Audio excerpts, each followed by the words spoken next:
La idea, gracias.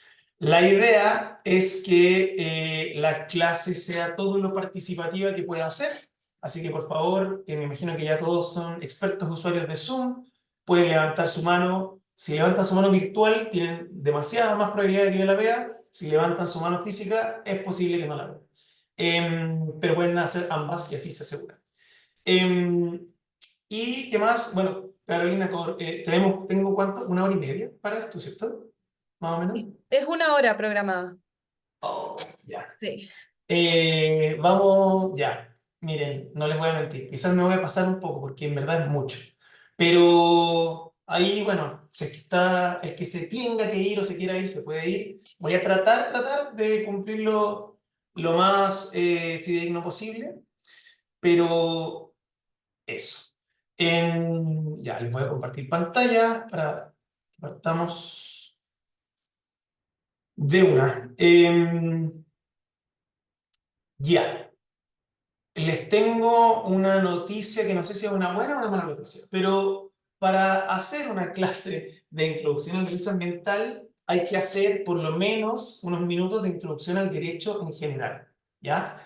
Eh, Bastante breve, solamente como para entendimiento de ciertos, digamos, presupuestos y conceptos básicos, y que en general también les va a dar herramientas que van a poder utilizar en otras instancias también, ¿ya? Así que solamente hacer ese disclaimer de que vamos a partir esta clase con una breve introducción al derecho para que entendamos en qué tipo de sistema cae el derecho ambiental, ¿ya?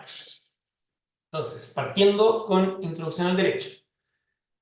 La pregunta que mucha gente se ha hecho a lo largo de la historia, yo me sigo haciendo hasta el día de hoy, incluso después de ser abogado, es ¿qué es el derecho? Y en general estas preguntas así de generales no son tan fáciles de responder.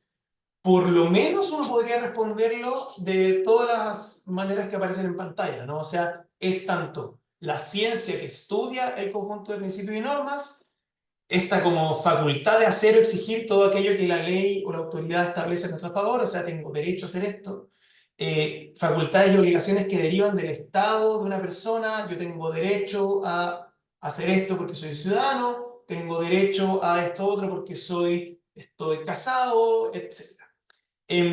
Pero para estos efectos, en la que vamos a utilizar, o sea, como para hablar del derecho como sistema, por así decirlo, es la primera y que está en negrita, el conjunto de principios y normas expresivos de una idea de justicia y de orden que regulan las relaciones humanas en toda sociedad. Vamos a ver que, en general, no son solamente relaciones humanas entre humanos, pero siempre es respecto de un humano con algo, ¿no? Con algo muy concreto como una casa, con algo muy complejo y etéreo como la religión, pero en el fondo sí hay siempre una relación entre humanos con algo o con alguien más, ¿ya? No se regula la relación entre un perro y un gato, sino mediado por un ser humano, ¿no? Ya. Si nos vamos a Cuando uno piensa en el derecho, en general piensa al tiro como en leyes, ¿no? Y es que es una de las formas que toma el derecho. Pero si nos abstraemos un poco, nos encontramos con que realmente estamos hablando primeramente de normas de conducta, ¿ya? Y que existen normas de conducta que todavía no son parte del derecho. Entonces, como primera estructura de orden, ¿no? Normas que nos dicen cómo debemos comportarnos como personas en sociedad en ciertos escenarios. Obviamente las normas de conducta tienen como enunciados influir en nuestro comportamiento, que se cumplan, o que se cumplan lo más posible, ¿ya? Y ahí lo que aparecen en pantalla son todas normas de conducta, las morales, las religiosas, sociales, convencionales, técnicas, y una de ellas son las jurídicas, ¿ya? Que tienen cierto tipo de particularidades. Existen, me imagino que en esta clase con casi 80 personas, hay de todas las disciplinas posibles, hay gente que estudia leyes de la naturaleza, son leyes que establecen una relación de causa-efecto, describen, digamos, fenómenos, etcétera. Pero las normas de conducta tienen la particularidad de que son imputables a alguien, ¿ya? O sea, como tú debes hacer esto porque eres este tipo de persona o esta es tu condición, y emanan de una autoridad en general, ¿ya? O sea, incluso las morales, hay una especie de autoridad social que las va delimitando. Pero vamos a hablar hoy día, obviamente, como estamos hablando del derecho como sistema jurídico, vamos a hablar de las normas jurídicas. Pero igual es bueno saber que son solo uno de los tipos de normas que existen. Las normas jurídicas son, entonces, y que no es, ojo, no es lo mismo que la ley. O sea, la ley es una norma jurídica, pero no toda norma jurídica es una ley, ¿ya? Son estos mandatos, reglas o prescripciones emanadas de una autoridad, que puede legal o judicial, o sea, como el Estado, el Congreso o un juez o una jueza, eh, obedecen por el sistema de las, como son creadas, a un mandato democrático y tienen ciertas características que son heterónomas, bilaterales, exterior y coercitivas. Esto ya, así que para una persona que no es abogado no tiene tanta importancia. Lo único que les quiero sí hacer el énfasis, que es una de las características principales que tienen las normas jurídicas, es que son coercibles. ¿Y eso qué significa? Que se puede utilizar el uso de la fuerza, entre comillas, para su cumplimiento, ¿ya? Entonces, si es que no las cumplo, quien tenga el monopolio de la fuerza, en este caso, Carabineros de Chile en Chile, o la policía en general, puede hacer cosas al respecto, privarme de mi libertad, sancionarme, ponerme una multa. No, el uso de la fuerza no siempre es fuerza física brutal, pero sí son acciones, sanciones, por así decirlo, que empujan, fomentan, aseguran su cumplimiento. Todas las otras normas no tienen esa característica. Las normas morales, yo conmigo mismo me echaré la culpa. Las normas sociales pueden tener un castigo social, pero aquí, digamos, hay un aparato un poco más organizado del Estado que establece ciertas sanciones. Y con esto ya estamos casi terminando para no saturar de derecho no ambiental. Algunos conceptos básicos que están en pantalla, ¿no? Hay ciertos... Todo aquel que es susceptible de tener derechos y obligaciones es un sujeto de derecho, lo deben haber escuchado. También pueden existir objetos de derecho, que es todo aquello susceptible de una relación jurídica, como les decía, una casa, un animal, etcétera.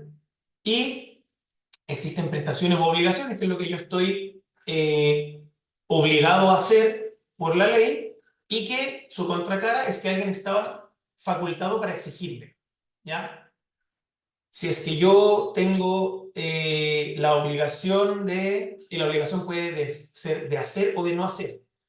Yo tengo la obligación de pagar mis impuestos y por lo tanto el Servicio de Impuestos Internos tiene el derecho a exigirme mis impuestos. Y yo tengo la obligación de no cruzar la calle con roja y alguien, la policía, el Estado, me puede tener el derecho a exigirme que yo no cruce con roja, a sancionarme, etc. ¿Ya? Esto quizás muy básico, pero vamos a ver cómo va teniendo como una expresión en el derecho ambiental, que es bastante importante. Esto les prometo que va a ser muy breve, porque aquí ya siento que sí estamos de repente profundizando mucho, pero hay que entender, ya, sabemos lo que es el derecho, sabemos lo que son las normas de conducta, normas jurídicas, cuáles son esas particularidades. ¿Quién decide de qué es derecho y qué no es derecho? ¿De dónde viene? ¿Ya? Eso es lo que se pregunta eso es lo que se preguntan los abogados cuando se preguntan por las fuentes del derecho, que no es tan autoexplicativo como uno pensaría. En general, son las que aparecen en pantalla. La más típica que ya vimos es la legislación y la jurisprudencia, es decir, las sentencias, y hay otras mucho más difusas, que es la doctrina, que es la opinión de los abogados y los juristas, los principios que se interpretan de las leyes que ya existen, y la costumbre, que es muy, muy raramente fuente del derecho, pero en algunos casos particulares lo es. Por eso la pongo acá. Vamos, les quiero comentar solamente de la legislación. Y aquí ya, esto sí va a ser bastante útil para comprender cómo funciona el derecho ambiental y cómo está organizado. Si es que hay abogados en esta llamada, habrán visto esto alguna vez en su vida, si no, quizás nunca. Lo que están viendo es algo que le pasan a todos los abogados en introducción al derecho, que es la pirámide de Kelsen. Kelsen es el caballero austriaco que está ahí.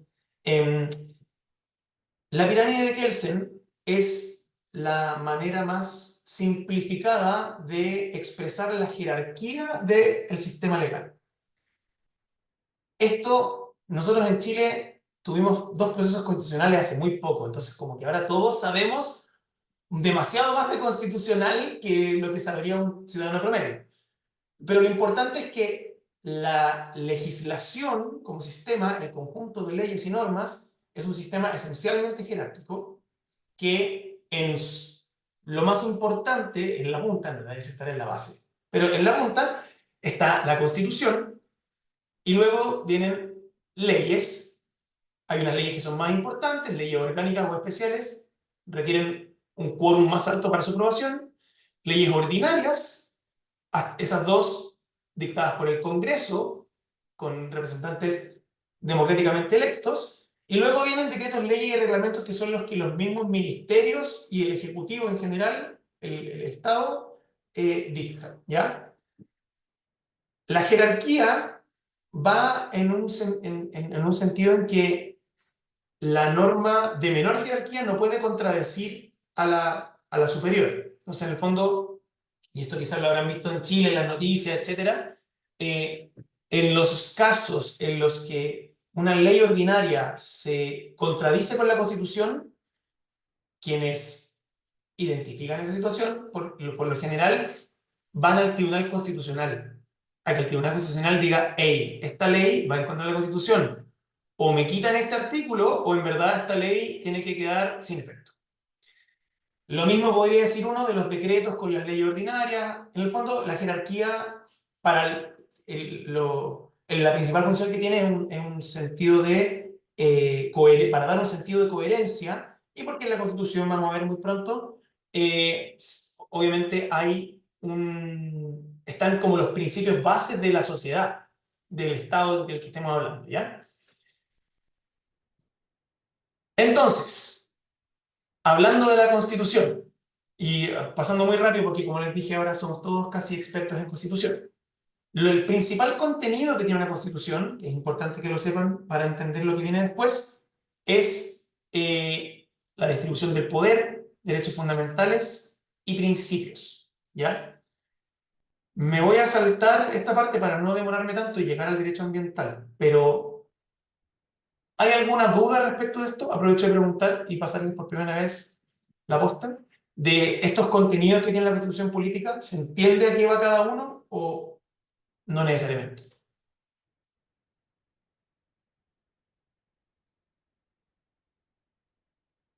Se entiende, dice Paulina González. Muchas gracias, Paulina.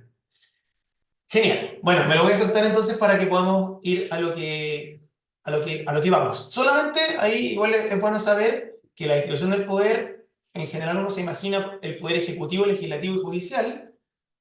Existen otros, ¿no? Existen órganos autónomos que, como la Contraloría, para algunos el mismo poder constituyente, que están por fuera, pero que igual controlan la distribución del poder. Y aquí, esto es porque en general, en el Estado de Derecho, en la democracia, obviamente la acumulación de poder es algo no deseado y el derecho es una de las mejores herramientas que tenemos para evitar la concentración del poder, aunque no siempre resulte como uno quiere. Yo lo sé.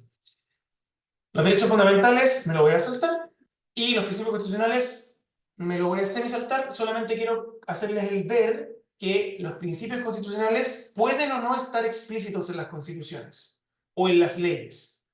Hay algunos que enumeran principios como, digamos, la ley marco de cambio climático, pero, por ejemplo, en la Constitución chilena, los principios son aquellos que los abogados, los juristas, después de una lectura muy concentrada de toda la Constitución, interpretan. Es decir, por ejemplo, que la familia es el núcleo de la sociedad, que tenemos un Estado subsidiario. En ninguna parte dice eso explícitamente, pero si uno lee sistemáticamente las leyes, puede concluir eso y la compara con otra que también tiene el mismo principio y es similar, interpretaciones, pero que van generando ciertas directrices de cómo se ordena el poder en ese país.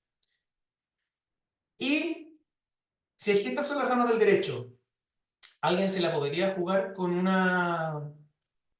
un parafraseo de qué sería entonces el derecho ambiental? ¿Qué es lo que regula el derecho ambiental?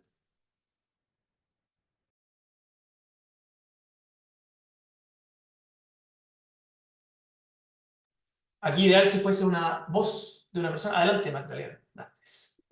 Hola, es lo que regula en sí la relación del ser humano con el medio ambiente, es decir, como los daños que puede causar quizás algo en la salud de las personas y aparte en el medio ambiente en sí.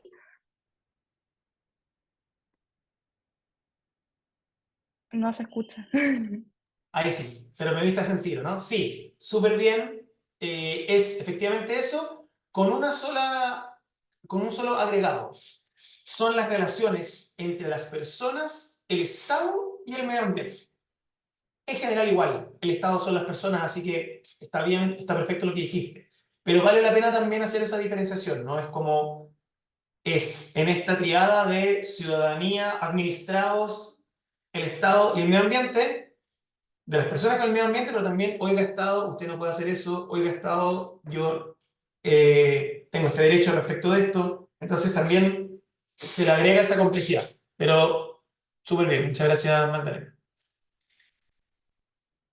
Eso fue, introducción al derecho. Están graduados, diplomados de introducción al derecho en general. Ahora vamos a hablar entonces de, y conociendo toda esa particularidad que tiene el sistema jurídico y las leyes, vamos a empezar a hablar específicamente de introducción al derecho ambiental. Ahí dice Paulina, grandes corporaciones también, y es cierto. Ya. Aquí una pregunta que muchas veces pasamos de perogrullo, o sea, como la damos por hecho, ¿no? ¿Desde cuándo que nos preocupa como sociedad? Algunos pueden decir que todavía no nos preocupa, pero supongamos que sí, un poco, nos preocupa el medio ambiente. ¿Desde cuándo? Eh, Hay ciertos indicios que uno podría poner en una línea de tiempo para decir sí, desde aquí. Lo que más quiero que les quede es esta idea de que el derecho ambiental llega tarde. Llega como pensamiento propiamente tal, como idea, como concepto, cuando ya los elementos del medio ambiente están ya regulados, ¿ya? Entonces, la legislación ambiental en Chile, por ejemplo, llega en un momento en que digamos, el aprovechamiento de las aguas ya está regulado, el derecho minero ya existe, entonces, leyes forestales también, entonces, en el fondo, llega en un momento en que ya como sociedad durante años hemos convivido con el medio ambiente, no le llamábamos así, le llamamos naturaleza, recursos, etcétera, y ya regulábamos de quién era qué y cuánto podía sacar y dónde se podía cazar y dónde no, mucho antes de que alguien dijera medio ambiente. ¿Ya? Eso es como la primera idea. Entonces, es reciente y llega tarde, como una primera premisa. Si uno se va, escarba en la historia del ambientalismo, se va a encontrar con que existen algunas publicaciones clave en el pensamiento ambiental como algo más sistémico, ¿ya? Entonces tenemos publicaciones muy emblemáticas como La Primavera Silenciosa, La Tragedia de los Comunes, que empiezan a cuestionar, digamos, una crisis ecológica en La Primavera Silenciosa por pesticidas principalmente, y en La Tragedia de los Comunes una degradación ambiental un poco más general, pero por el uso racional, pero egoísta, por así decirlo, de los recursos.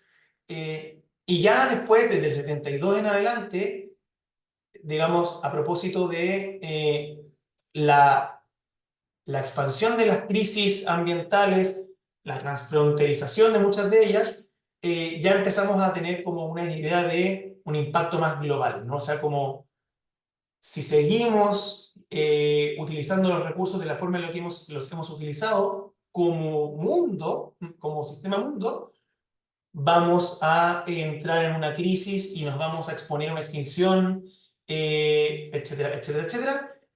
El 87 incluso con nuestro futuro común, también conocido como el informe Brundtland, se acuña esta idea de desarrollo sustentable, que probablemente habrán escuchado como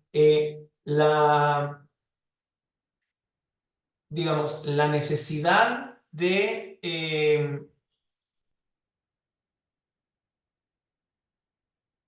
que el uso de los recursos del presente no haga disponer a las generaciones futuras de esos mismos recursos. Lo parafraseé pésimo, pero en el fondo se entiende, ¿no? Es la idea de cómo tenemos una responsabilidad respecto de las futuras generaciones para que ellas puedan satisfacer los mismos derechos que nosotros estamos satisfaciendo hoy, y la idea de justicia que hay en esa relación. Ahí nace la idea de desarrollo sustentable, que desde un principio fue aparejado a la satisfacción de las necesidades de las futuras generaciones. Eso era, que las necesidades del presente no pongan en riesgo la satisfacción de las necesidades de las generaciones futuras. Un parafraseo un poco mejor que el primero, pero no el específico.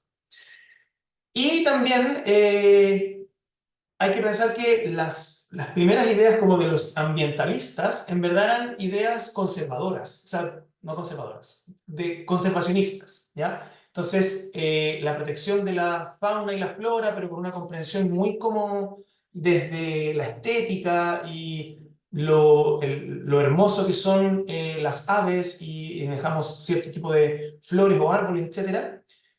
Y ya es también bastante más adelante, en los 70-80, cuando se empieza a hablar ya como de impactos en comunidades, ¿no? Y como estas ideas de justicia ambiental y la necesidad de combinar, no solamente de conservar la naturaleza, sino de preocuparse de los derechos de las personas con respecto al entorno y al medio ambiente en el que viven, ¿ya? Pero todo esto, como pueden ver, como primeras ideas de lo que sería una comprensión un poco más integral.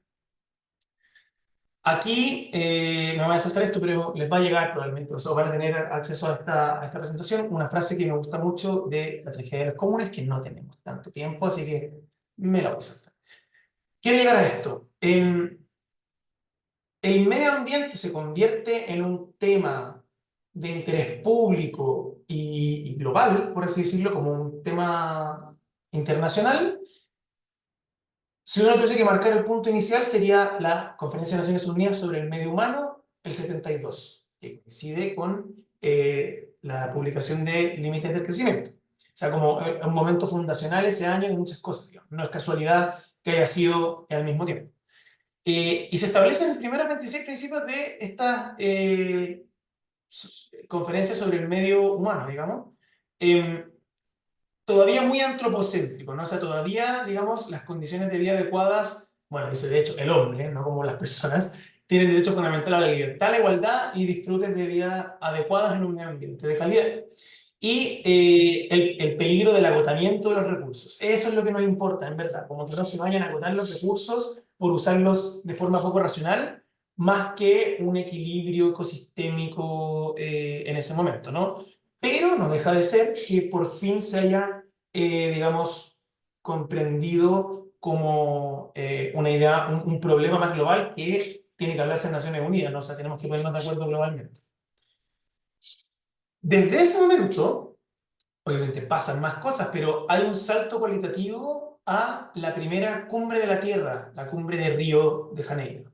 El 92, que, digamos, ya pasó hace un buen tiempo, más de 30 años, pero igual no deja de ser reciente, ¿no? O sea, como si uno piensa en la música noventera, sí, es vieja, pero igual aquí ya, digamos, no pasó hace tanto. Y la verdad es que aquí sí se empieza a hablar, digamos, de una crisis más bien ecológica y de cambio climático también, como ya un fenómeno, digamos, al que le ponemos nombre y que empezamos a generar información sustantiva en este momento, ¿no? Y un reconocimiento importante, o sea, un nivel un momentum en la discusión bastante importante. Aquí también se desarrollan los principios del derecho ambiental, nacen en la Cumbre de la Tierra, los van a ver más en detalle en una clase posterior, pero en el fondo, aquí algunos ejemplos de los principios. todavía antropocéntricos, pero igual ya bastante como esta idea de, por ejemplo, la armonía con la naturaleza, mucho más presente.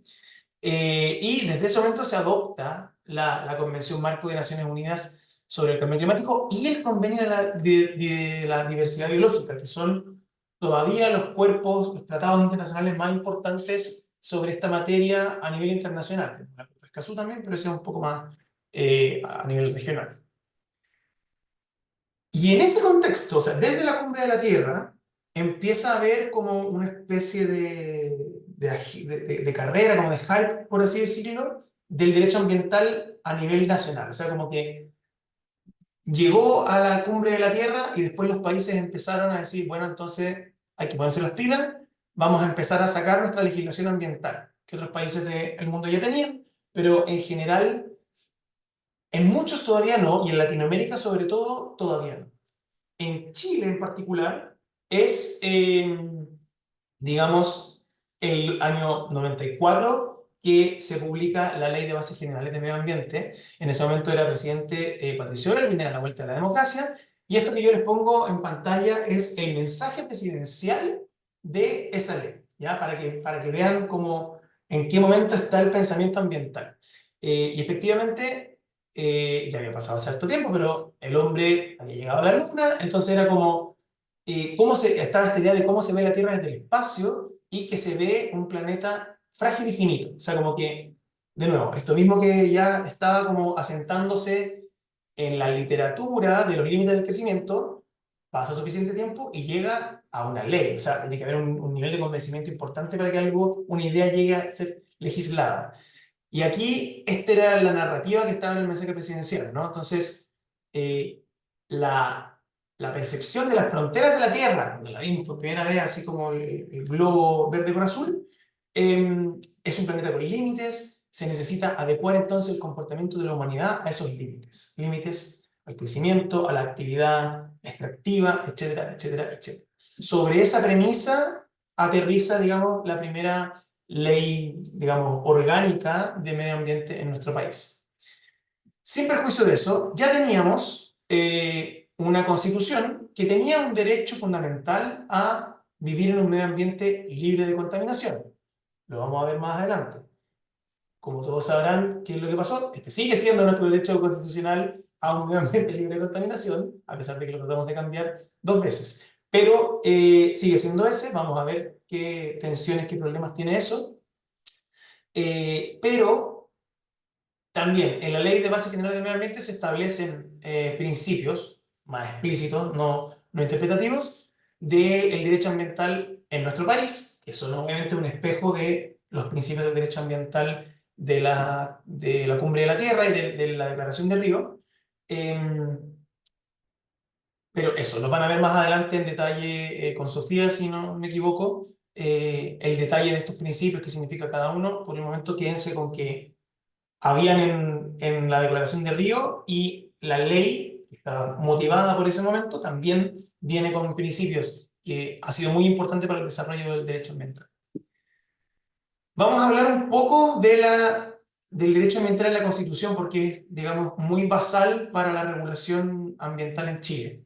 Pero antes de eso les quiero preguntar si es que hay alguna duda de la introducción al derecho ambiental en Chile, como parte y como donde aterriza, digamos, en el país. Veo un nivel de actividad importante en el chat, pero hay gente poniendo sus robots.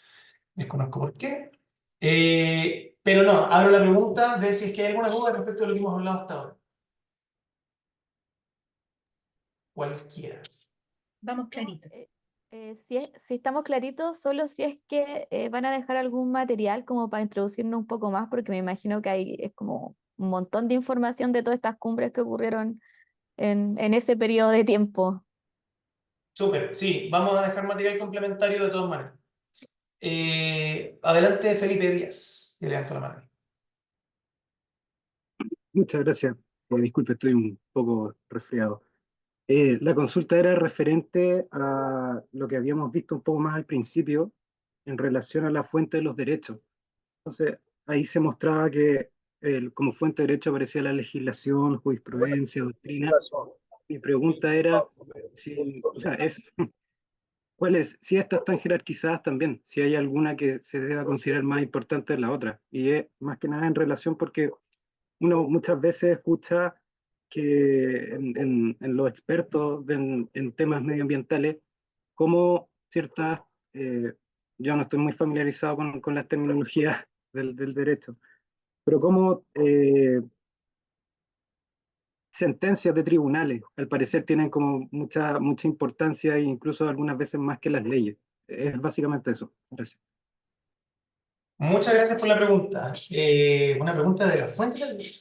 No, mira, efectivamente, no sé si podría decir que hay unas más importantes que otras, pero hay unas que son, digamos, mucho más indiscutidas y más frecuentemente utilizadas que otras. Entonces, no cabe duda que la legislación es una fuente del derecho en todas sus formas, digamos. En nuestro país, por lo menos, es importantísimo, no, es muy difícil decir que no. Eh, el doble clic que quiero hacer tiene que ver con el rol que tienen las sentencias en Chile y en el sistema, digamos, de derecho que compartimos con países como Francia, como Italia, con toda Latinoamérica, en comparación al sistema anglosajón, Estados Unidos, Inglaterra, algunos países del Caribe. Me imagino que ustedes habrán visto, que salen las series de abogados, que en Estados Unidos en general se habla mucho de los precedentes. ¿Cuál es el precedente? ¿Qué ha dicho aquí el juez? Y ahí, en ese sistema, hay un sistema, el sistema de sentencias es mucho más potente que aquí, ¿ya? Como que es mucho más difícil juzgar unos hechos similares de forma distinta. Aquí en Chile sí, es importante, hay una coherencia obviamente entre los jueces para dictar lo que tienen que dictar y lo que dice la Corte Suprema es más gravitante que lo que dice una Corte de Apelaciones o un juzgado local, em, pero en el fondo no hay una obligación de fallar como un juez en una situación similar ha fallado. Obviamente tiene que argumentar por qué lo está haciendo. En algún momento se falló esto y yo voy a fallar distinto porque voy a fallar como falló este otro juez. Pero hay una diversidad mucho más grande de, digamos, de argumentación y de pensamiento. Nosotros lo vemos desde FIMA, por ejemplo, los tribunales ambientales fallan muy distintos, el primero, el segundo y el tercero, en Antofagasta, Santiago y Valdivia, con situaciones que son relativamente similares, con las mismas leyes y los mismos procedimientos.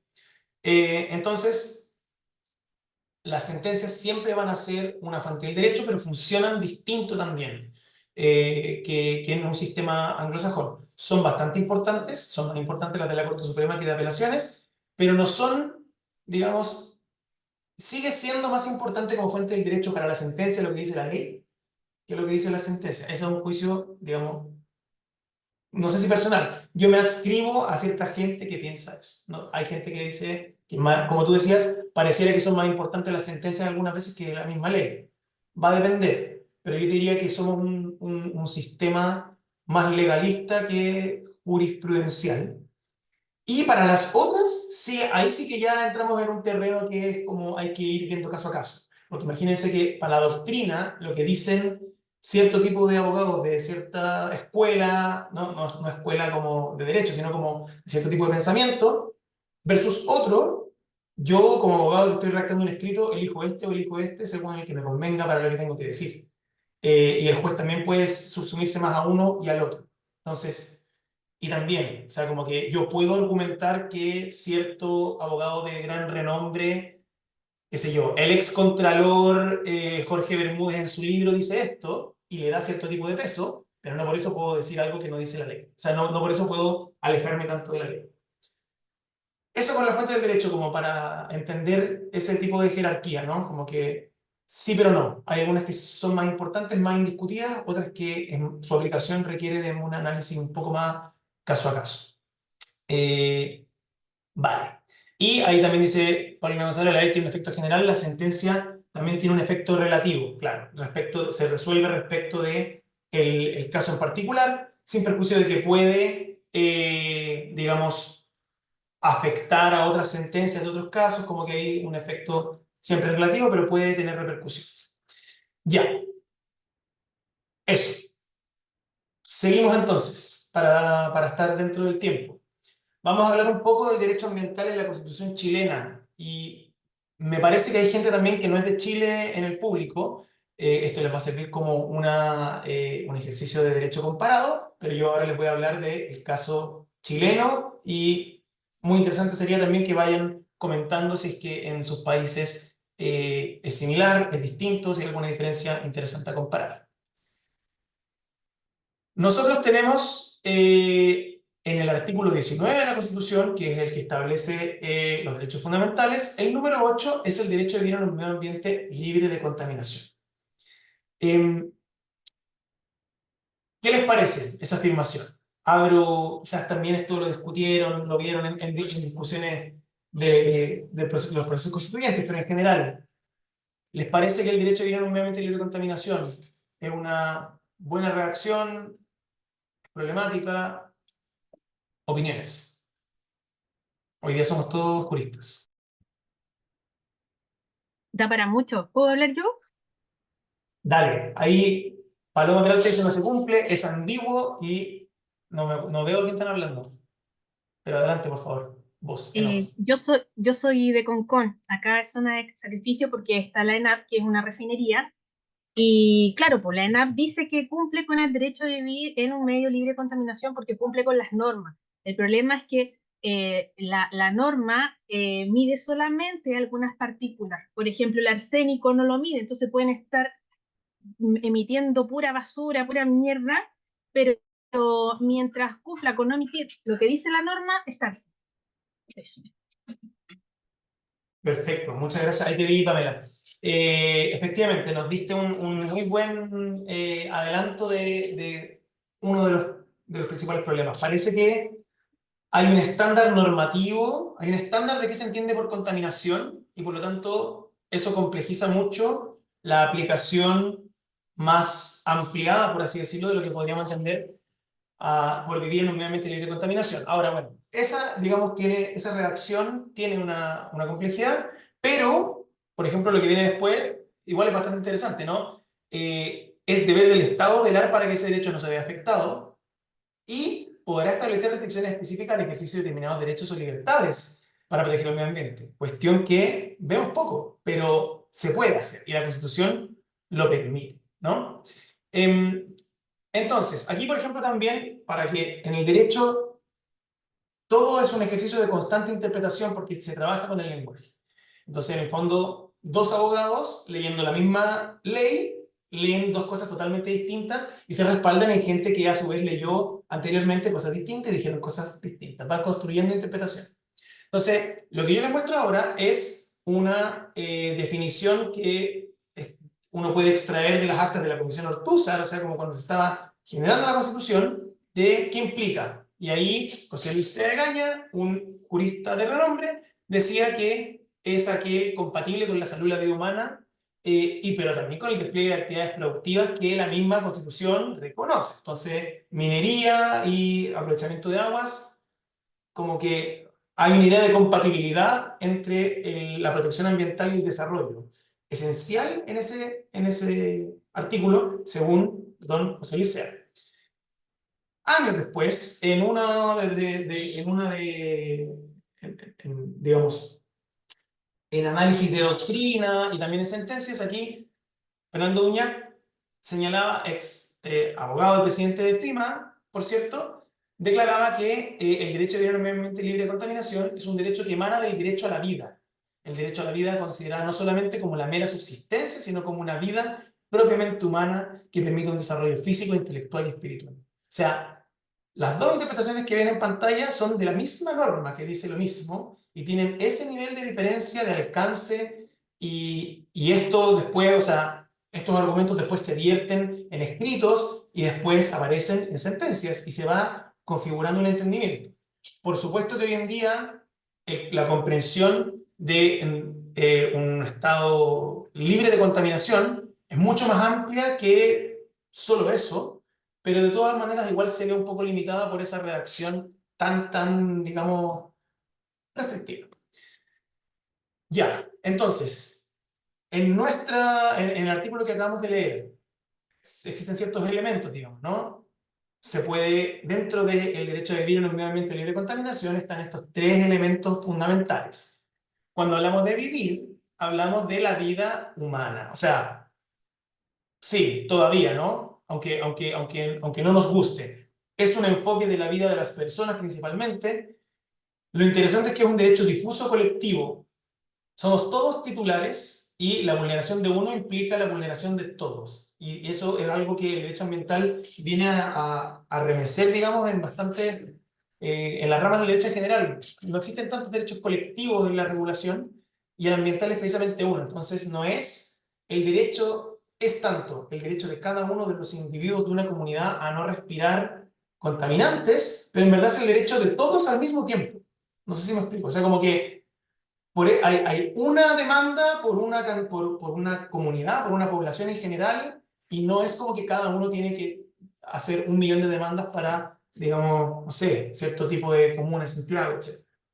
Y hay un deber público de titular, ¿no? O sea, por mucho que tengamos un Estado subsidiario, es un deber del Estado principalmente, está titular el derecho a vivir. El alcance medio ambiente. Aquí también hay una anécdota que yo nunca pude comprobar si es cierta. Me lo comentó un profesor en la universidad en algún momento, que es que el concepto de medio ambiente es una mala traducción del concepto de environment, que alguien estaba traduciendo, que significa environment, y puso medio, coma, ambiente, coma, entorno, y en alguno de esos se le fue una coma y quedó medio ambiente como un solo concepto. Cuando en verdad podrían ser por sí mismo lo mismo, sinónimos, ¿no? Pero bueno, si alguno alguna vez lo logra comprobar, por favor envíeme un correo que le voy a dejar a la presentación porque me serviría muchísimo. La pregunta respecto al medio ambiente es, bueno, si yo soy una persona en un lugar X, en un momento X, el medio ambiente es, no sé, para mí que estoy en la comuna de Santiago, en la ciudad de Santiago de Chile, ¿el Amazonas es mi medio ambiente? ¿Tengo un derecho a solicitar su protección estando aquí? Es una pregunta que, digamos, todavía está constantemente en disputa, ¿no? No tiene un deslinde específico. Más bien hay un llamado en general, a comprobar ese interés, a argumentar ese interés y ese interés legítimo de protegerlo. Entonces, pero en general, por ejemplo, aquí en una sentencia muy emblemática de la Corte Suprema, el medio ambiente es todo lo que naturalmente nos rodea y que permite el desarrollo de la vida: atmósfera, tierra, aguas, flora, fauna. Frente a ese concepto, obviamente uno tiene que ver ahí si es que tiene la posibilidad de presentarse ante un tribunal X o ante un congreso X, pero el Amazonas sí es mi medio ambiente probablemente, porque, y bajo cierto tipo de tribunales que tengan competencia regional, quizás yo como chileno sí voy a poder ir. Voy a tener que argumentarlo, me voy a tener que dar una vuelta más grande, pero en general se ha dado una comprensión amplia del medio ambiente, mucho más que una comprensión restringida. Y aquí también la misma ley de base del medio ambiente lo define de esta forma tan amplia, que incluye no solamente como elementos naturales y artificiales, sino socioculturales, las personas, la cultura que generan, también es parte del medio ambiente, el medio humano. Y por Hola, último, consulta. adelante, por favor. Una consulta muy pequeña con respecto a lo que decía la otra asistente sobre Concón y el arsénico y todo el tema. Por ejemplo, para integrarla de nuevo a la ley y bueno, este parámetro del contaminante y todo esto, ¿es necesario como cambiar toda la constitución o solamente un artículo, un proyecto de ley o qué se necesitaría como para que este contaminante entre en regla dentro de la ley, como para que sea regulable en la ley en Concón, por ejemplo? Súper, lo voy a explicar ahora mismo. Eh, o sea, lo que primero respondería es que no es necesario cambiar la Constitución, porque en general los preceptos, o sea, sí, no es necesario. Si se hace, tanto mejor, pero no es necesario. En general tienen que entender que las constituciones, como tienen preceptos tan generales, son no solamente los más amplios en su redacción, sino que también son los más modificables a través de su interpretación en diversas instancias, en la creación de leyes, en la creación de sentencias, etc. En el caso del contaminante, que es el último elemento del artículo constitucional, la pregunta es esa, ¿no? ¿Qué entiende nuestra legislación por contaminación? ¿Qué diantres? Y si es que la Constitución no define contaminación. Entonces, ¿por qué eligieron ese concepto? ¿Qué significa? ¿Cómo hay que entenderlo? Y aquí ocurre un problema importante entre los distintos elementos que definen Constitución, los distintos instrumentos que definen Constitución, y por lo tanto, el alcance de la definición de la Constitución. La contaminación como concepto legal está definido en el artículo 2, letra C, de la ley 19.300 de bases generales del medio ambiente. Y es la que está en pantalla. Es la presencia en el ambiente de sustancias, elementos, energía o combinación de ellos en concentraciones. Aquí hay un error, pero no. No, sí, es concentraciones o concentraciones y permanencia superiores o inferiores, según corresponda a las establecidas en la legislación vigente. O sea, la concentración y la permanencia de un elemento contaminante, mayores o menores, dependiendo de si hace bien o hace mal, a las establecidas en la legislación vigente. Entonces hace un mandato a la ley de definir esos estándares, ¿ya? Es una definición que depende de otra definición para funcionar. Y en el medio ambiente también se define, en el medio ambiente libre de contaminación también nos habla de esto, de las concentraciones y periodos inferiores. Entonces, uno se pregunta, bueno, si la contaminación está definida en la ley y es esto, ¿dónde se define entonces? O sea, si esto no lo define, ¿dónde se define? La legislación vigente que establece los estándares de contaminación son las normas de calidad ambiental. Las habrán escuchado por ahí. Entonces es lo que dice, esta concentración de material particulado fino puede estar en una permanencia de X cantidad de días o en un año esta concentración. Es difícil explicarlo así como en el aire, ¿no? Pero en el fondo piensen que hay una norma de calidad ambiental que dicta o el Ministerio de Salud o el Ministerio de Medio Ambiente que establece cuál es el estándar según cierta información de qué es lo que le hace mal a las personas, ¿ya? Spoiler, los niveles que establecen nuestras normas de calidad ambiental son mucho más permisivos que los que establece la Organización Mundial de la Salud, los que tienen en Europa por lo general, etc. O sea, podemos contaminar mucho más aquí de esos contaminantes que de otros. Lo que decía Pamela en su palabra es que entonces tenemos un problema cuando no hay ninguna norma de calidad que regule cierto contaminante. O sea, y esto pasó mucho, por ejemplo, pasó por mucho tiempo con el azufre, como que en el fondo el azufre no tenía una norma de calidad, entonces como que era muy difícil, obviamente habían ciertos casos, digamos, que eran obvios, era muy evidente que había contaminación, pero cuando estaba no tan obvio, como no había una norma de calidad ambiental, era muy difícil. Y así pasa, por ejemplo, también con las normas de calidad de suelo. En Chile todavía no hay. Entonces, contaminación de suelo en Chile no existe todavía. Existe atmosférica y hay muchas normas de contaminantes en el aire. Existe en agua, que hay pocas normas de calidad de agua. Y en suelo todavía no existe. Entonces, para estos efectos, no existe contaminación. Se puede argumentar igual en juicio, hay que darse una vuelta tremenda, pero en el fondo igual hay un problema tremendo con que dependamos no solamente de una definición legal, sino de una norma de calidad ambiental, que es un decreto, para poder, digamos, darle una operatividad verdadera o mucho más simple a un derecho fundamental de la Constitución. Felipe, otra Adelante. consulta, pero entonces, ¿cuál sería el proceso a seguir para implementar esta norma o esta norma de contaminante y todo el tema? ¿Cuál es el proceso a seguir siendo por ejemplo, una persona natural? Porque ya que no hay ninguna institución que se vea como ahí visible, ni siquiera ser parte, ¿cuál es el proceso Sí, como desde una persona natural para llevar a la ley, digamos, este contaminante y regularlo? Mira, Como que... sí, no, sí, es una muy buena pregunta. Es el mismo método para pedirle cualquier tipo de ley o regulación al Estado. Expresión política, presionar a sus respectivos diputados y senadores. Si es que van a una reunión y está el Ceremi, hay que hablar con el Ceremi, pero en el fondo imagínense que hay un nivel de científicos y de abogados y de organizaciones pidiendo una ley de suelo y normas de calidad de suelo, y todavía no existe.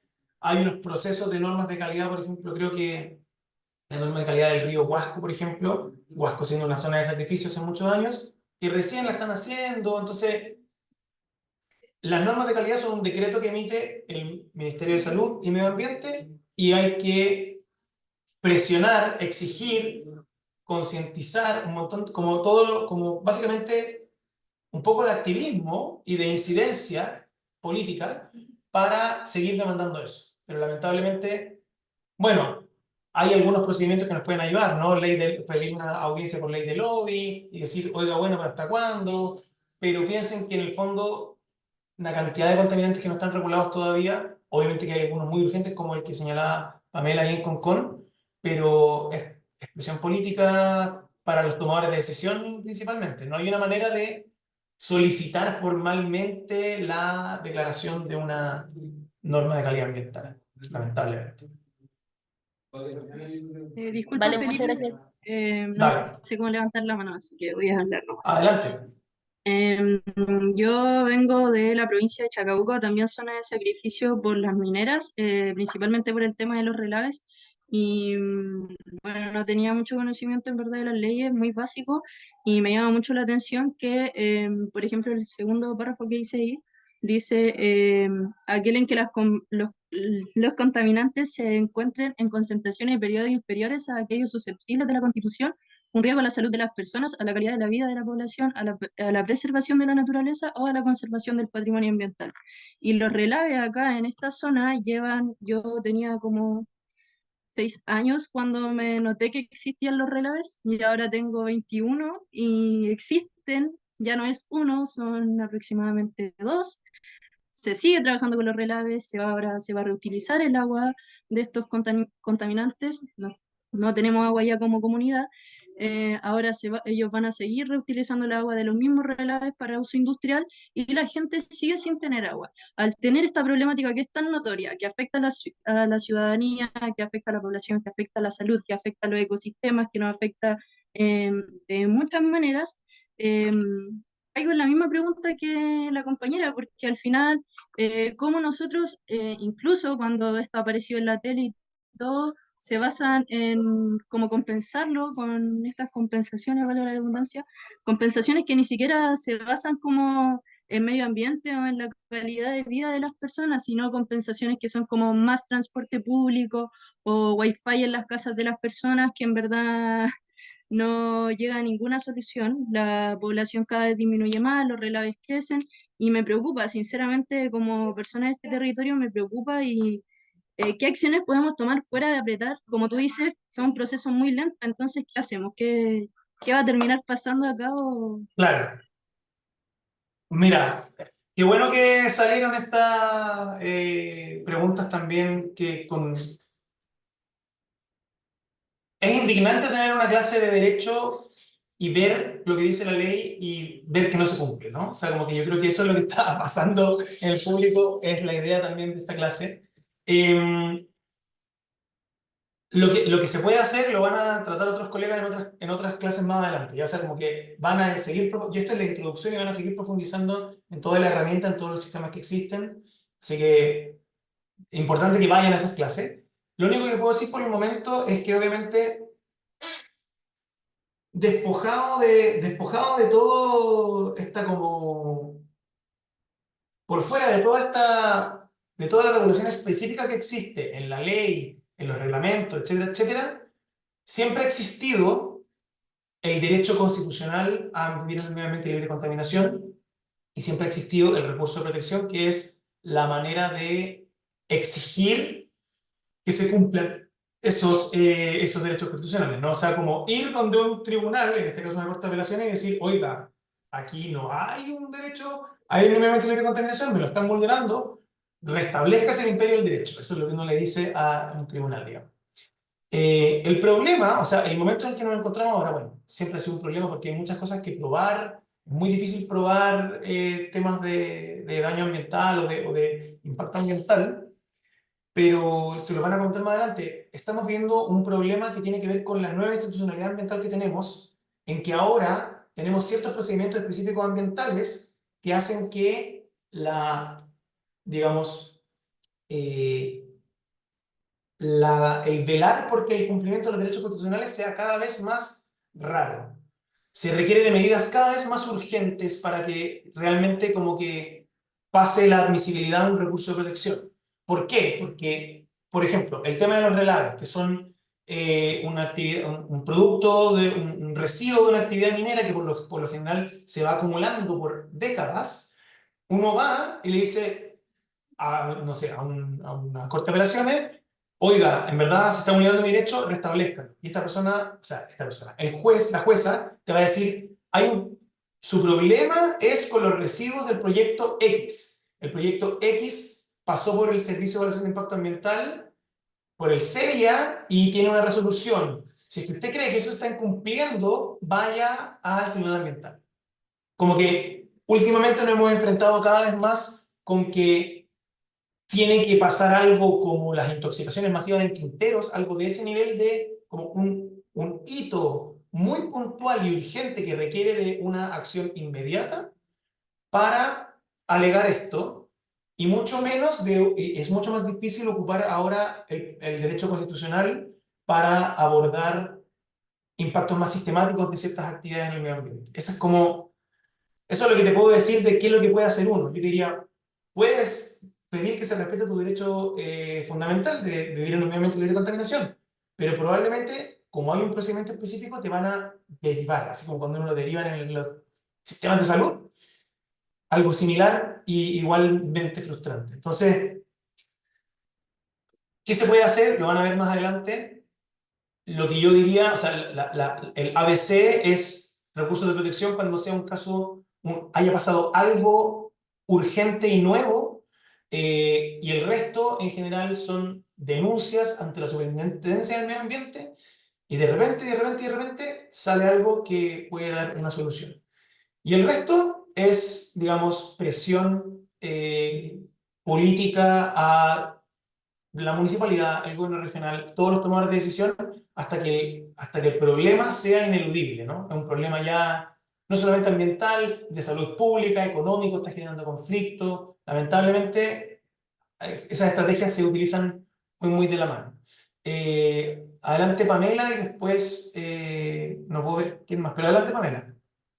Yo trabajo en educación ambiental y quería Después sí hacerle un comentario a la compañera de lo que podemos hacer ahora y ya, y es educar a la comunidad ambientalmente, educarla, concientizarla, cosa que este tema se ponga de moda, porque créeme que cuando todos estén hablando de eso, todos los políticos se van a transformar en medioambientalistas, porque van a necesitar serlo para que votemos por ello. Y ahí es cuando van a cambiar las leyes. Entonces, esto es como para largo, hay que hacerse mucha paciencia, pero no soltar la cuerda. Eso. Totalmente de acuerdo. Adelante Sofía. Tengo una consulta respecto al recurso de protección especial para materia de medio ambiente. Como uno de los requisitos para poder interponer un recurso de protección es que en el momento se me esté vulnerando un derecho. ¿Para qué? Para que el tribunal, como dijiste, restablezca el imperio del derecho. Hay en localidades, como por ejemplo Chillán o Temuco, en donde se ven afectados por la contaminación principalmente en el invierno, por un tema de la estufa de leña. Ahí cuando se interpone el recurso, se podría dar la situación quizás que en el momento ya no esté contaminado el medio ambiente. Para esas situaciones, ¿cuál es la vía más idónea para actuar a través de la instancia judicial? Voy a tomar, o sea, la pregunta en el fondo no es solamente por ese caso, ¿no? Es como por los casos en que existe un hito de contaminación y después ya no está, ¿no? ¿Algo así? Claro que puede no ser permanente, pero sí constante en el tiempo. Ya, no permanente, pero sí constante. O sea, en el fondo como, no Por es ejemplo. permanente, pero ocurre cada cierto tiempo, varias veces. Exacto. Ya. Lo van a ver también más adelante. Solamente les quiero comentar que uno puede, sobre todo cuando estamos hablando de contaminación, uno puede controlar, existen normas de calidad que controlan lo que puede existir en el medio ambiente y existen normas de emisión que tienen que ver con la fuente donde se produce esa contaminación. Por ejemplo, en el caso de la estufa de leña, existen normas de emisión en ciertos lugares para, en general, uno lo ve mucho más industrial, pero existen algunas también que se podrían utilizar en ese caso para limitar cuánto puede emitir una persona o una empresa en un lugar específico y se mide ahí directamente en la chimenea, en la fuente, ¿no? En los casos que tienen problemas de contaminación, siempre hay planes de prevención y contaminación ambiental, que es una política como más generalizada para reducir esos niveles de contaminación. Pero no funciona tan bien. O sea, es difícil, ¿no? No es, por algo no hemos podido superar este problema, porque es un problema complejo, difícil de monitorear, difícil de fiscalizar, etc. Pero yo te diría que, o sea, no me atrevería a hacer un juicio de valor tan tajante, pero es mucho más fácil, y voy a traer la clase de vuelta a constitucional, que todavía no lo terminamos de ver, y se me está acabando el tiempo. Es mucho más fácil hablar de una vulneración de un derecho fundamental cuando hay una afectación urgente que requiere de una intervención actual. Pero, por ejemplo, y en ese sentido, entre comillas, permanente en cierto sentido, ¿no? Como un derrame de petróleo en el mar. Pero, por ejemplo, el caso de Quintero Puchuncaví, que tiene una sentencia histórica de la Corte Suprema, fue un caso de contaminación atmosférica que tuvo más de 1000 personas intoxicadas, nivel pérdida de sensibilidad en las extremidades, desmayo, etc. Fue un evento. O sea, fue como, ya, pasó más de una vez, pero en el fondo fue, oye, este día y este día hubieron intoxicaciones masivas, esto va a volver a pasar si no se hace nada, recurso de protección. Y en ese caso sí se consideró como algo así de urgente, importante y que cumplía con... Hay otros requisitos también para interponer un recurso de protección que no los vamos a ver ahora, pero en el fondo ahí hay un caso en que sí sirvió la normativa constitucional por una contaminación que era, lo que decías tú, recurrente pero no permanente en el tiempo.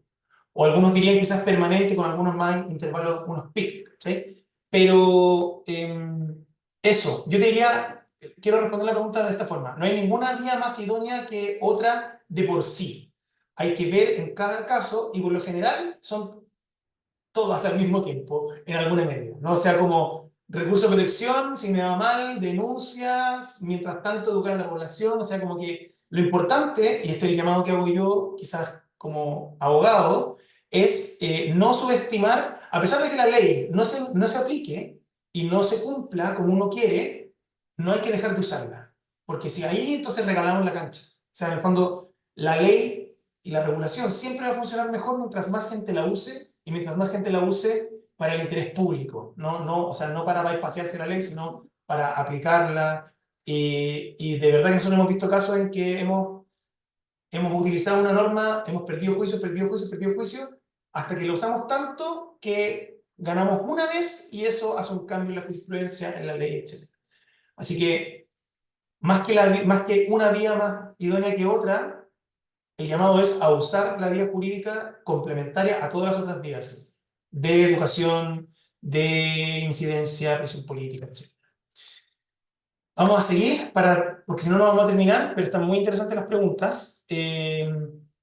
Y ya, en la actualidad del derecho humano al medio ambiente, aunque ustedes no lo crean, recién en 2022 la Asamblea General de Naciones Unidas reconoció el derecho a un medio ambiente limpio, saludable y sostenible como un derecho humano. Inaudito. Pero igual es una buena noticia, muy tardía, pero buena noticia. Lo importante es que esta nomenclatura que yo les estoy mostrando ahora es la que más se ha utilizado en las nuevas legislaciones ambientales, ¿no? O sea, ya dejamos de hablar de un medio ambiente libre de contaminación, que era, además de muy complejo, un imposible. Nunca va a haber un medio ambiente libre de contaminación, al menos no en un mundo como lo conocemos hoy. Pero si entra limpio, saludable y sostenible. uno también siempre va a poder, digamos, filosofar. Ya, pero ¿qué se entiende por limpio? ¿Qué es saludable? Las energías renovables dicen que son limpias, pero igual generan impacto. En cualquier caso, son conceptos que invitan a una percepción mucho más ambiciosa del concepto y amplían el alcance, y eso es lo que uno quiere con el derecho ambiental. Esta resolución de Naciones Unidas no es vinculante para los estados, pero sí va a impulsar, digamos, que se consagre esta nomenclatura, este fraseo en las leyes, constituciones, etc. Aquí les tenía unos ejemplos que ustedes ya los deben conocer, así que me los voy a saltar, pero hay un contraste entre cómo se quería regular el medio ambiente en las dos propuestas constitucionales. La primera del 2022 y después la del 2023. El único énfasis que voy a hacer es que obviamente se recogía en la primera medio ambiente sano y ecológicamente equilibrado, y después, al otro lado del péndulo, se intentó hacer algo que yo creo que habría sido muy, muy complejo, que fue el concepto de desarrollo sostenible lleva trabajándose por mucho tiempo y se entiende como, si bien todavía no se cumple, etcétera, se entiende como un concepto bastante dotado de contenido. Aquí, si se fijan, se invertía sustentabilidad y desarrollo, como dos cosas que son distintas y que se limitan entre ellos. No se integran, sino que son contrapesos, por así decirlo, o ese era el riesgo, digamos.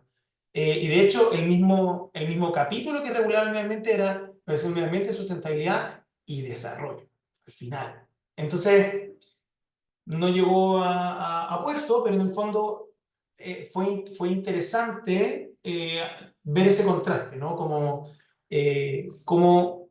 se intentó separar un poco el desarrollo del medio ambiente y volver a contraponer. Ya, y ahora sí, con esto lo voy a pasar rápido porque no quiero quitarles más tiempo, ya me pasé de la hora que me dijo Carolina que era. Ya hablamos un poco de la historia del derecho ambiental en Chile. Lo que les quiero decir es que desde el 2010 en adelante, entre 2010 y 2013, hubo una reforma importante del derecho ambiental y que es el que nos da el que conocemos ahora en Chile. Hasta ese momento no existía ministerio. Existía la CONAMA, en el fondo no había un ministerio del Estado dedicado a esto. Desde el 2010 se crea la superintendencia y el ministerio, y 2 años después los tribunales ambientales, que son un tribunal especializado, colegiado, es decir, de 3 personas, en que uno de ellos no es abogado, es un especialista del área de las ciencias naturales, por así decirlo. Que sin duda fue un avance para el acceso a la justicia. Se discuten cosas mucho más de fondo muchas veces, no siempre, pero a veces. Y también tuvimos una última ley que modificó la institucionalidad, que es la Ley Marco de Cambio Climático del 2022. Aquí algunos contenidos de la Ley de Base General del Medio Ambiente, lo van a ver en las próximas clases, así que no voy a profundizar, solamente me interesa que se queden con lo general. Hay definiciones, que son definiciones legales, y hay que obedecerlas en la creación de las leyes y en las sentencias. Hay instrumentos de gestión ambiental, lo van a ver más adelante, pero que son aquellos instrumentos que nos permiten mitigar los impactos, compensarlos cuando no pueden mitigarse, etcétera, etcétera. Y hay sistemas de responsabilidad por daño ambiental. Y eso también es un avance importante. De nuevo, no estamos llenos de casos de responsabilización por daño ambiental, pero hay. Y esa es una de las únicas figuras que puede obligar a una persona, natural o jurídica, a reparar el medio ambiente. No solamente a dejar de hacer lo que está haciendo, sino a hacerse cargo del daño que hizo. La reforma ambiental, me voy a saltar esto. Esto, digamos, es lo que, y con esto vamos a terminar. Esta es toda la institucionalidad ambiental que tenemos en Chile activa, ¿no? Tenemos un Ministerio del Medio Ambiente, que es el encargado de generar la política y la regulación. Tenemos un Consejo de Ministros para la Sustentabilidad y el Cambio Climático, que es presidido por el Ministerio del Medio Ambiente, pero que tiene otros ministros: economía, energía, desarrollo social, son como 8 o 9, y que también obviamente están encargados de las políticas que van más allá del medio ambiente, ¿no? El medio ambiente siempre regula algo que también está regulado por otra actividad. Están encargados también de promover una legislación más integral. Es relativamente nuevo. O sea, no, el Consejo Mixto ya existía, se le agregó de cambio climático con la ley. Existe también la Superintendencia del Medio Ambiente, que es el órgano fiscalizador, ¿ya? El que está encargado de velar porque se cumplan los instrumentos de gestión ambiental, los permisos ambientales que tienen las empresas, etc. Fiscaliza y cuando encuentra una infracción, sanciona y hace seguimiento para, obviamente, el cumplimiento de esa sanción. En nuestro país, a diferencia de otros países, la superintendencia depende del medio ambiente. Es autónoma, pero igual hasta cierto depende, ¿no? No está completamente, no es un ente completamente autónomo, como sí ocurre con algunas agencias de fiscalización en otros países. Tenemos el Servicio de Evaluación Ambiental, que es el que administra el sistema de evaluación de impacto ambiental, que es donde los proyectos donde los titulares, las empresas, etcétera, presentan sus proyectos para que se identifiquen cuáles son sus impactos y se propongan medidas de mitigación, reparación o compensación. Lo van a ver más adelante.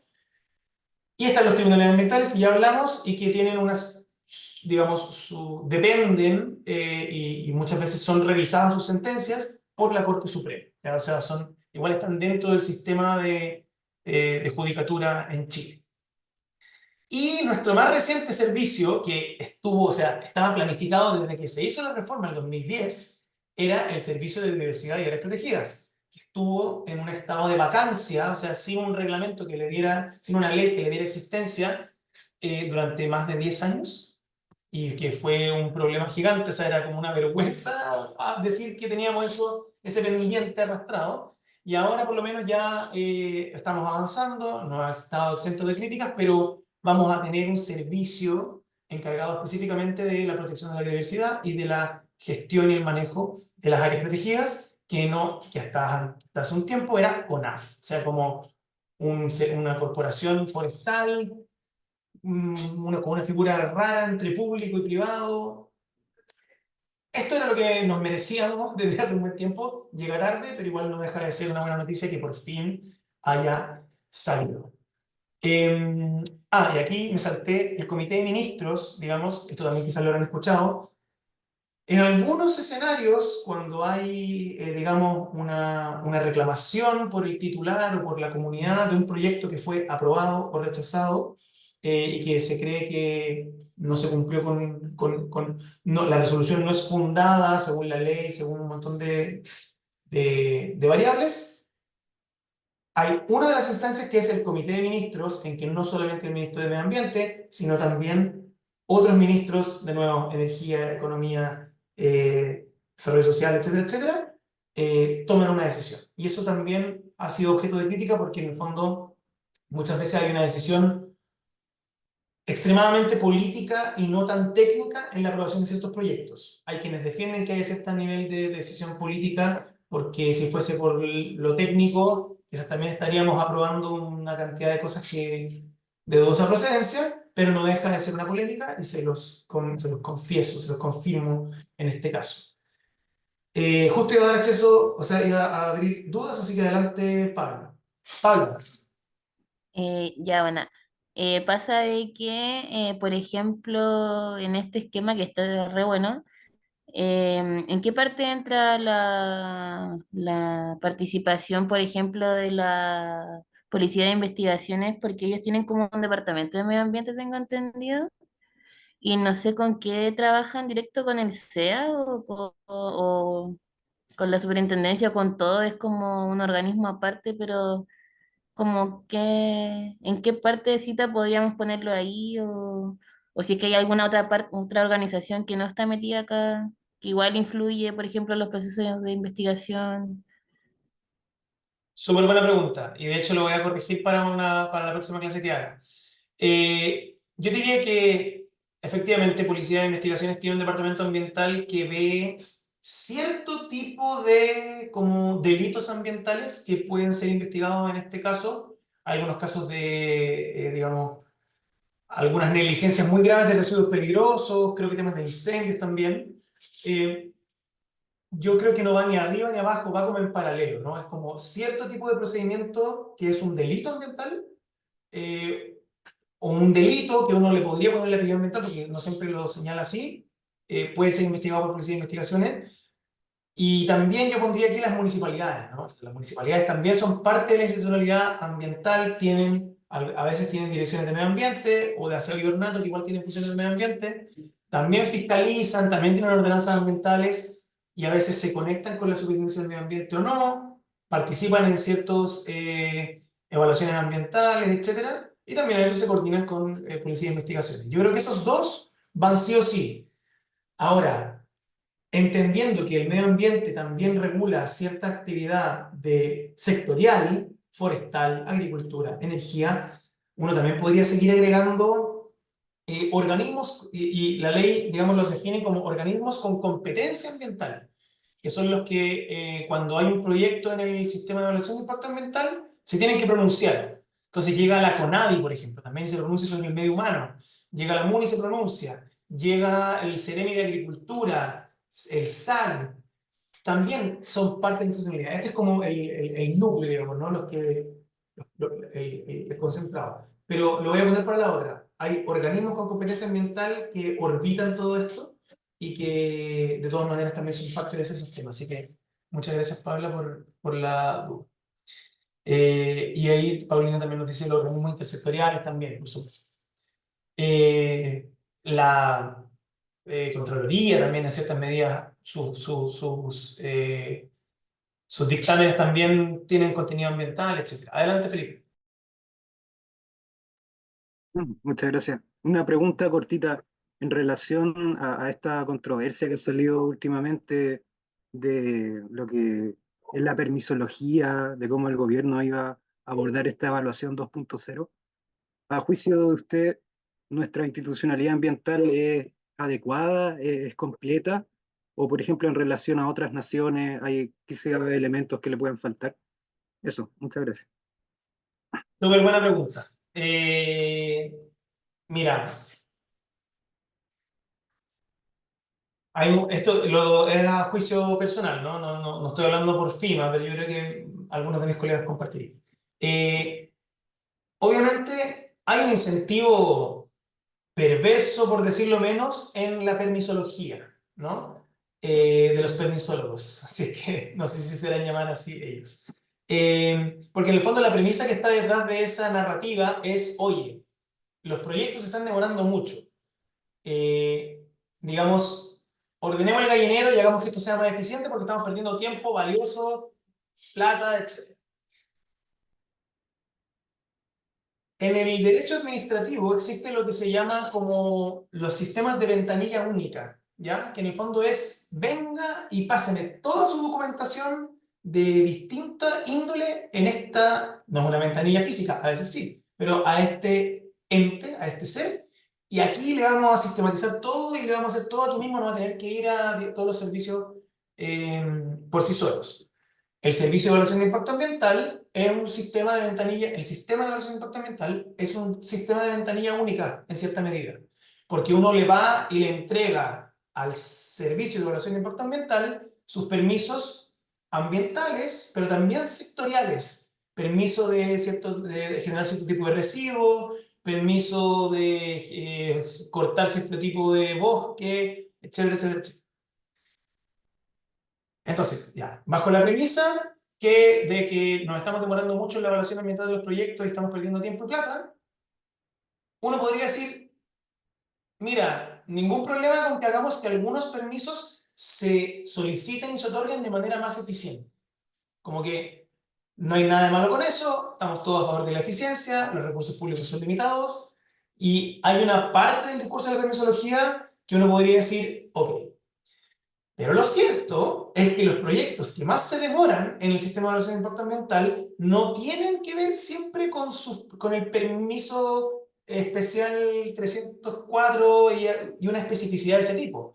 Tiene que ver con que los proyectos ingresan al CEIA por una de las vías que no corresponde, con información, digamos, falta de información esencial, no se hace consulta indígena, no se hace participación ciudadana, y en el fondo el proyecto se demora porque se evalúa, este es un juicio de valor, se trata de bypassear la mayor cantidad de normativa posible, llega a un pésimo resultado al final y ese, sin lugar a dudas, es reclamado por alguna parte interesada, la municipalidad, la ciudadanía, etc. Y vámonos a juicio. O sea, los proyectos se demoran mucho más porque van a juicio, porque fallaron con alguna de las cosas que tenían que acreditar, o porque no incorporaron la participación ciudadana, o diversas razones, que porque les faltan los permisos, ¿no? O sea, como que, obviamente, si que sacan sus permisos más rápido, se acorta un poco, y efectivamente hay ciertos permisos que se demoran mucho, una cantidad muy poco razonable, pero creo que detrás de el problema es que el discurso de la permisología no puede, obviamente, ser un incentivo para que bajemos los estándares ambientales. En ningún caso. De hecho, el derecho ambiental, lo van a ver después con Sofía, creo, tiene un principio de no regresión. No podemos bajar estándares, tenemos que ir siempre progresivamente. Y en el fondo, mi opinión respecto al debate es que es una conversación poco sincera, yo diría, como por aquellos actores que están promoviendo una permisología más eficiente, lo que quieren es lo que quieren muchas veces, no todos, no puedo hablar por todos, pero muchas veces esos actores lo que buscan es un proceso simplificado de evaluación ambiental, que es muy probable que nos deje menos recuerdos. Entonces, lo mismo, por ejemplo, la participación ciudadana, los proyectos pueden proponerla de forma voluntaria, digamos, y no lo hacen porque creen que se van a ahorrar tiempo.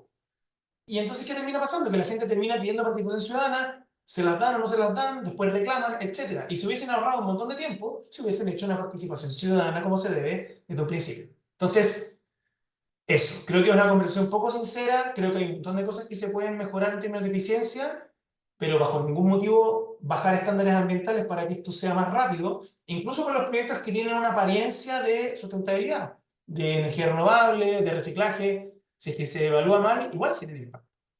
Entonces, además, bueno, eso, y el concepto de permisología también, o sea, no es una ciencia, no. Hay cosas que se pueden mejorar y cosas que ser más eficientes y hay otras cosas que en verdad también tenemos que incluso exigir más, ¿no? Temas de participación ciudadana, medidas de digamos, no ser tan propenso a las medidas de compensación que decían por ahí, como, sí, mira, te voy a tirar todas estas emisiones y te voy a hacer una cancha de fútbol y estamos a mano. No funciona así. Eso. No sé si estamos pasados en el tiempo y no quiero empezar a decaer en participantes, así que me gustaría dejarlo hasta acá. Esta es la primera clase de introducción al derecho ambiental. Espero haberlos introducido a este mundo, que lo vean como una herramienta que les sirve en cada uno de si es que están viviendo un conflicto o si simplemente quieren ser un buen ciudadano y ayudar a que el medio ambiente mejore. Hay un montón de cosas que se pueden hacer. Mis compañeros le van a seguir profundizando mucho más. Y en general también, nunca está de más extender la invitación a que si tienen un problema ambiental y no saben cómo aproximarse, manden un correo a FIMA, manden un mensaje por Instagram. En general siempre estamos respondiendo, no siempre podemos representar una causa en juicio, pero siempre vamos a poder asesorar, dar una ayuda, una guía, etc. Así que eso, creo que toda la gente que está en esta clase es gente interesada por la protección del medio ambiente, por las comunidades, etc. Y les reitero que además de este gran proyecto que la Universidad Ambiental, que nos encanta, y qué bueno que tenga tanta asistencia a esta clase de introducción de derecho ambiental, hay un gran equipo detrás de esto que está haciendo muchas cosas y probablemente una de ellas les puede ayudar. Así que nada, muchísimas gracias a todas y todos y todes. Nos vemos quizás en alguna otra clase de esta organización mental. Aprovechen, vayan a todas las que puedan y que estén muy bien. Que tengan una buena tarde, que descansen. Hasta luego, que estén muy bien. Hasta luego y muchas gracias por la asistencia y recordar que todas las clases van a quedar grabadas y van a ser subidas la próxima semana a la página web de la U Socioambiental. Y bueno, ahí vamos a guardar el chat con la asistencia para obtener el certificado al final. Y también recordarles que al final del curso vamos a enviar una evaluación a todas las personas inscritas para conocer sus opiniones, reflexiones y comentarios respecto a las clases. Y también para poder acceder a la certificación, como dije, para todos quienes asistan a todas las sesiones que en este caso son 3 de esta clase de introducción al derecho ambiental. Así que nos vemos mañana y muchas gracias. Vamos a enviar material complementario. Vamos a Vamos a hacerlo, así que no se gestionar para preocupen. poder subir la clase con el material complementario a la página web. Así que muchas Muy gracias. bien. Buena tarde. Buena Gracias, tarde. Caro, también por la moderación. Chaito. Chao, chao.